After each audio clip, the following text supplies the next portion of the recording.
Welcome to Ready, Set, Renovate. We're doing a 10-part series on condo living. Remodeling a condo is different than remodeling a house, and we're bringing on guests all across the upstate of South Carolina to tell us about it. Whether you've been in a condo for 20 plus years or you're looking to purchase one, we invite you to join us as we answer your questions. Let's get to it. Welcome back to Ready, Set, Renovate Condo Living. I'm Will Cord, Chief Marketing Officer at Daniel Builders. Our team recently completed a few condo remodels at the Terrace at River Place in downtown Greenville, South Carolina. Part of the remodeling process included working with the condo's HOA, and one of the members of that HOA, Terry Connor, joins us on this episode. Well, Terry, thank you for coming on today. I'm really grateful to hear what you have to say about condo life. You have a unique perspective. One, you've had your condo remodeled by Daniel Builders. Yes. And two, you're on the HOA for the River Place condominium.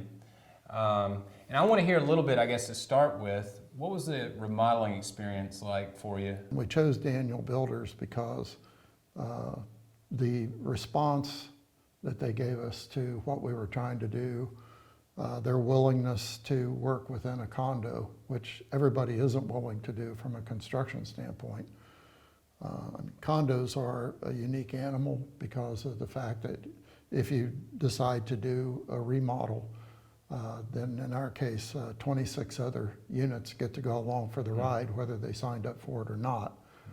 And as an HOA member, I was especially sensitive to that issue, to how the common space was dealt with, usage of the elevator, usage of the hallways, and again, the common spaces. And I got assurances from Daniel Builders that they would be sensitive to that and that they would make sure that we kept the disruption to other condo owners down to a minimum. Did we follow through on that? Absolutely. Every project you do where you touch an existing structure, there will be surprises, but how an organization deals with it is what separates, really great organizations from ones that do what they absolutely have to do and no more. And Daniel Builders did a great job for us. It really was just an outstanding experience from end to end. Well, thank you for sharing that. Obviously means a lot. Our clients, we say, make our best salespeople because you saying it is different from me up here saying it, so really appreciate that. Well, and in our case, another condo owner in the building, based on our experience and the fact that they lived through our remodel, they chose Daniel Builders to do theirs as well. So hats off all the way around. Well, thank you. Well, you live both, I guess, is the condo your full-time residence, or is you also own a home too? We do, but the condo is for all intents and purposes, the condo is where we live the vast majority of the time. And what is the attraction of condo living from your standpoint, being in a condo? What? Convenience and proximity to downtown. We're involved with the Peace Center. If we go to an event, we ride down on the elevator, walk across the bridge, across the Reedy River, and we're at the concert venue. Nice. We walk to lunch, sometimes, and there's 3 or 4 or 5, maybe more places that you can walk to without getting your car out of the garage. So that really does appeal to me. I know it doesn't appeal to everybody. It doesn't. Some people prefer landscape of yard and trees and stuff, but the convenience factor is a big one. Well, Falls Park, if you look at that as an amenity, Falls Park has beautiful gardens, et cetera, and as my wife jokingly says, my gardeners are doing a great job. Well, among the roles that you have there is resident and HOA board member. Right. Tell us a little bit about that role, being on the HOA board of the condo. Well, the HOA board in our case, and I think HOAs in general, are really tasked with watching the numbers, the financials, being a voice for all of the homeowners with the building owner, which in the case of a condo, typically, at least in our case, somebody owns the outside structure and the condo owners own their individual units within that. So we have a responsibility to the other homeowners to be the voice to the people who own the building and to the city at large. In our case, the parking in the building is city parking, and it's on 2 levels, the last 2 levels. Then there are 3 levels of commercial space, and then the condos start above that. So as an HOA... So a significant portion of the building isn't even residential. Right, exactly right. And I don't think that's unusual in a downtown setting like what we have. I mean, in our case, we're right across the river from the Peace Center. And so... Some beautiful views, by the way, right, up there. Thank you. So the HOA has fiscal oversight responsibility. We interface with the building owner. We interface with the other associations, in our case on the river, and the company named CAMS, which does overall condo management and oversight. So it's a multi-pronged sort of a responsibility. Sounds like a pretty big responsibility where you're coordinating with a lot of different groups being in a condominium. It's not onerous. It's just something you don't want to do it if you don't have, the sort, well, and the mindset that it's not just about you. You have to think about the other owners within the building. Sure. Well, you mentioned communicating on behalf of the residents to the building owner. What are some concerns they may want to voice through you to the building owner? Well, if you're dealing with shared services, like it's probably not too much of a surprise, but one of the things you have to manage is things like getting things in and out of the building, use of the elevator, because it's a residential elevator. You don't want to tie it up unduly. If you start getting complaints about people not being able to use the elevator or people being shut out, those typically would come to the HOA first. If a resident owner has a situation where they feel like they're putting, let's say, they're enjoying too much your renovation exercise, then they would come to the HOA first. In the larger sense, maybe more to your question, is if you're dealing with things like trash, which is a mundane subject, but if you get people misusing the trash room and it starts impacting, in our case, the parking area or things like that, then you might have more of a direct conversation with the building owner. So you got to be somewhat vigilant what's happening around your building. You do. Being on the HOA. You do. If you have parking situations, or at one point we had a situation where people inside the parking garage were driving faster than what was probably safe in the aisleways. And so with the building owners and the city, we wound up getting speed bumps put in. Yeah. And so those kinds of issues, I think, are pretty typical. Well, I'm sure the residents appreciate you going to bat for them in those ways, because as we were talking before we started recording, you were saying living in a condo is like living in a house, but instead of just your immediate family, you have a bunch of other families. Exactly right. And so you always have to, bear in mind that there are other people, as I jokingly say, enjoying your renovation along with you. Yeah. The other part of it is there's a financial element to what any HOA has to do, and that's there's typically a financial structure around reserves. Yeah. If you lived in a home and you have been in the home for 15 or 20 years, you have to start doing things, which is the situation with these condos. In a home, it might be, we need to start putting some money back for doing a roof repair or replacement at some point. That HVAC systems age out and they don't live forever, and you have to put money aside for that. So an HOA typically has a reserve structure where part of the fees that people pay go into the reserves, and you build up a cushion. There's a very involved process with reserve studies where typically outside companies come in and look at all your underlying pieces of equipment, et cetera. Elevators don't last forever. As I said, HVAC. And in our case, and I think in most, there are common areas that have HVAC, and there are individual owners that have HVACs.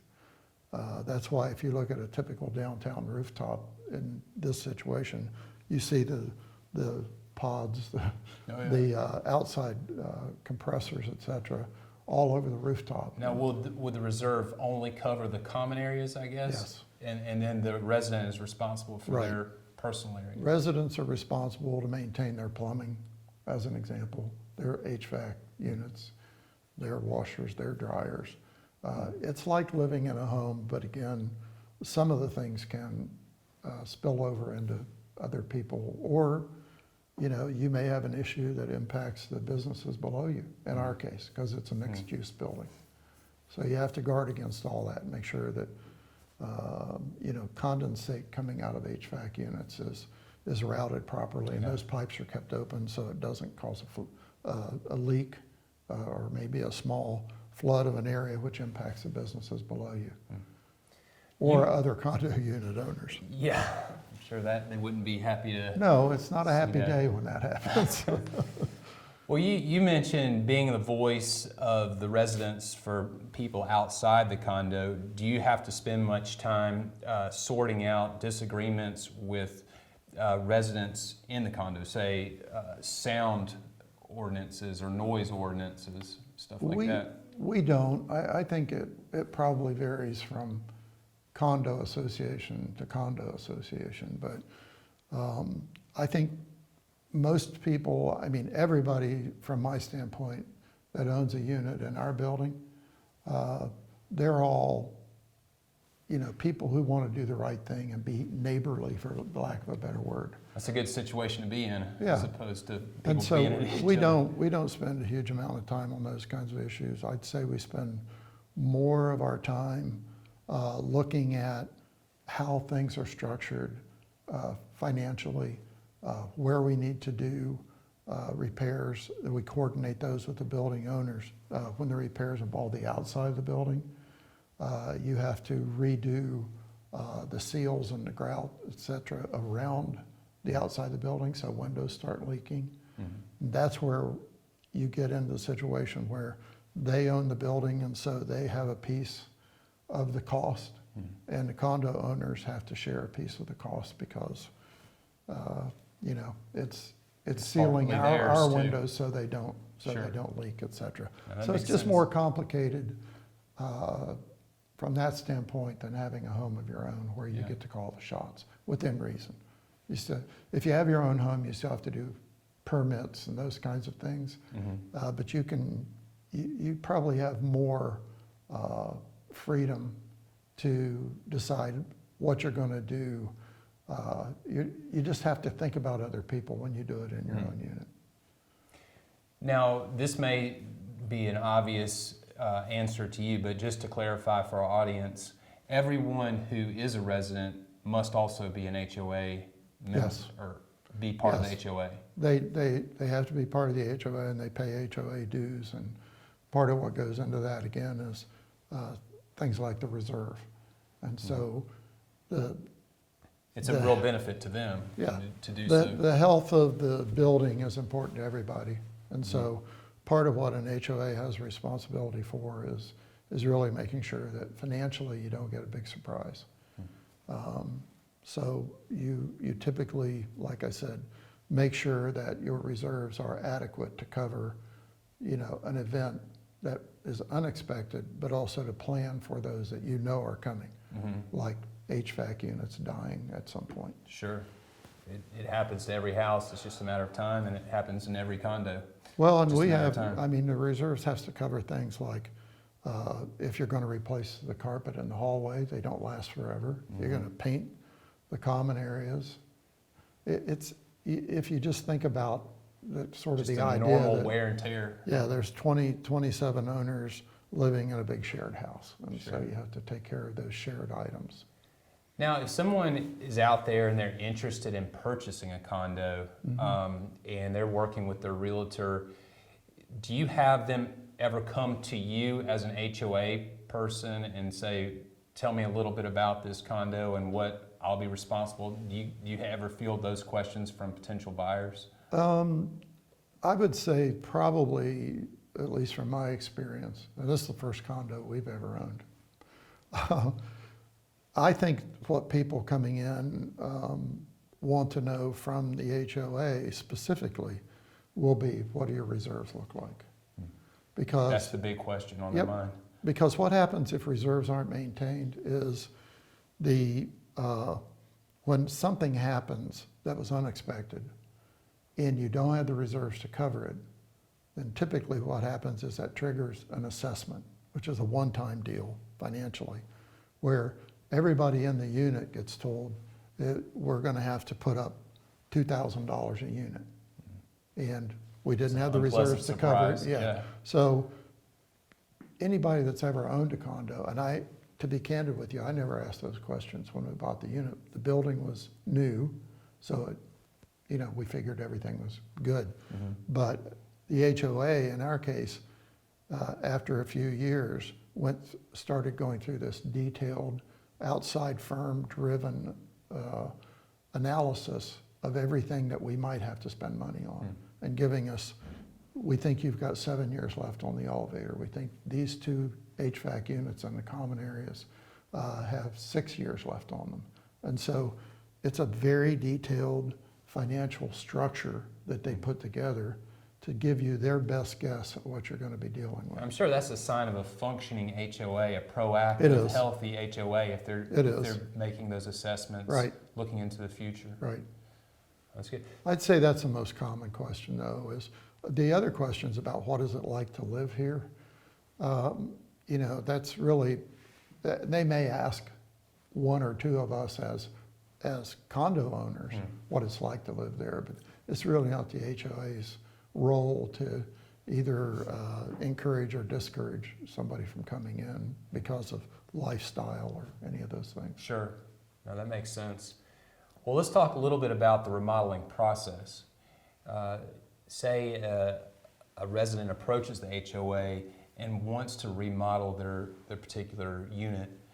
How do you kind of coach them or guide them through that process?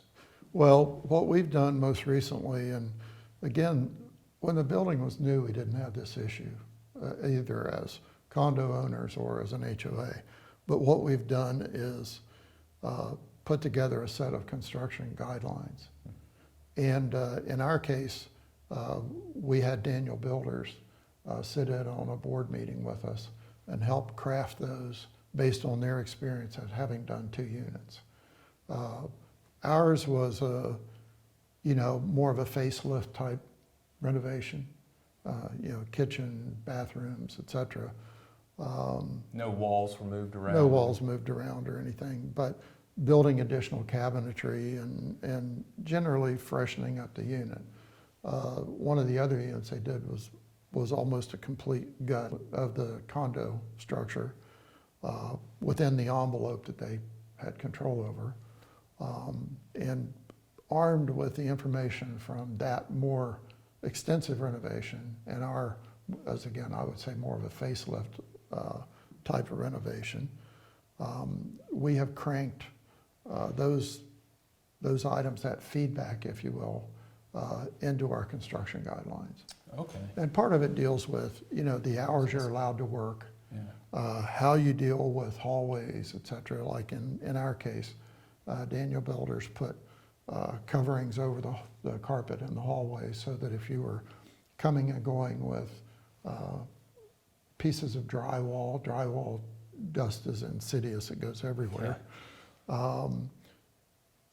Covering the inside of the elevators, because the elevator has to be used for not only passengers during those periods, but it has to be used for moving some amount of construction materials. They also utilize the stair system, which is a lot of extra work for certain things that just were not good candidates for the elevator. So, I mean, at this point, I would say Daniel Builders has, within our condo association, our homeowners, et cetera, and our HOA, they've got good standing, for lack of a better word, because they've done this twice now, and they've done it in a way that respects the individual homeowner who's asking for the work, as well as the other people who share the experience.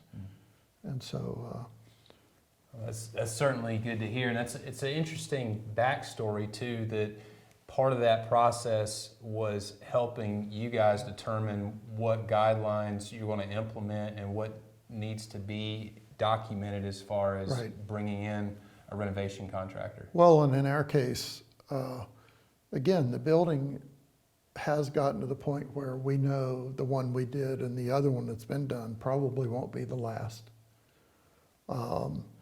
When you do a building, like, again, in our case, our building, because it's mixed use, it's 3 floors of condos, it's 3 floors of businesses. And so, you know, they built the building more like a commercial building. It's poured concrete floors. It's dead space with some utility access in this, what looks like our ceiling is really, there's dead space between that and the floor above us. The load-bearing walls and all that, you know, are just done differently in commercial construction than they would if you went out and built a house standalone somewhere. Now, on that topic of load-bearing walls, if you do have someone wanting to do a pretty significant remodel within the condo, and you know they could be tampering with the structural issues, do you bring in a structural engineer to actually talk to the HOA about that? Well, that would be the construction company's responsibility, but I would say, I mean, candidly, it's kind of a no-no. You just can't. Don't tamper with that stuff. I would say the going in position, at least my going in position, would be you can do things within your envelope, right? But if you start dealing with the structure of the building, it's probably a non-starter. It's probably much more likely that somebody's going to say, I've got internal walls I don't want to move, but they're not load-bearing. Right, which they can do. And I think if you talk to the project manager for Daniel Builders about the one that they did that was much more comprehensive, you would probably find that they didn't mess with load-bearing walls. Consulting with a structural engineer, which I believe they did in that case, was more of a safety check than it was a must-do, which is good. It means they cared enough to, you know, there would be no structural impact. Yeah, exactly. Well, Terry, one question I'm sure on some people's minds is, how much can I renovate within my particular condo unit?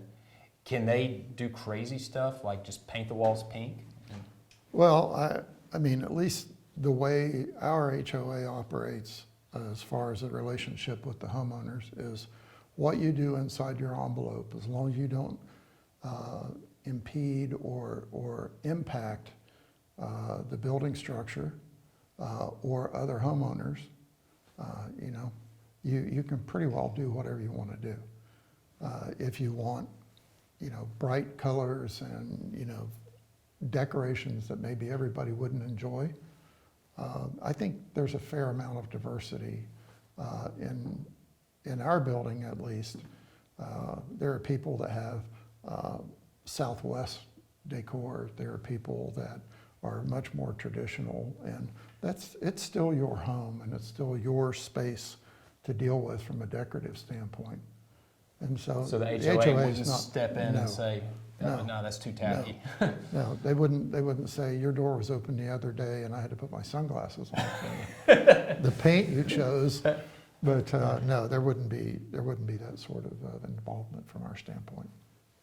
Is there anything that you'd like to share before we wrap up here about how you envision the HOA that you're part of changing, or different roles that you wish they might be playing in the future? I would sort of answer that by reiterating, you have a responsibility to the other people in the building to be their voice when necessary, to make sure that the financial structures are in place to make sure there are no ugly surprises, and to work as an intermediary with, in our case, the building owners, and occasionally with the city, and with other condo associations, because the condos along the Reedy River, in our case, we have meetings with other condo associations. Really? That's interesting. Sure. With other HOAs to put together, if you've got issues with outside noise, or if there are issues of petty crime, or those kinds of things, it's better to get together with other HOAs and speak with a common voice. Yeah. And so that's the other role that I think a good HOA provides. And that group, would it go to the city, or go to, who would they voice their concern to? The building owners and the HOAs, just recently went through a group meeting where they can bring in the chief of police to talk about how policing is done in our collective neighborhoods. And any concerns they've got with, like there's a fountain down there that, works most of the time, but the city is working on that to make sure it's working all the time. We have a bell tower outside the building that plays music. And occasionally you have to remind people that Jingle Bells doesn't make much sense in March. You're getting started early. Yeah. But I guess the other thing I would say in closing is it's really about the experience we had with Daniel Builders. And from beginning to end, there was always excellent communication. We've done renovations in our own homes historically as we've moved around the country. Getting a builder/renovator who listens to what you have to say, who pays attention to the details, and probably as important as anything, which Daniel Builders did all that, is when you hit the inevitable surprise, how did they deal with it? I worked in corporate America running big IT systems, and you always told people bad news doesn't improve with age. And if you have an issue, you want to be right on top of it. And it's how you deal with problems, because there will be problems. You have to be a realist. It's how they deal with that issue is really what separates the good from the great. And I think Daniel Builders, for us, they found that latter category, which is great. Having you as a client is a real privilege.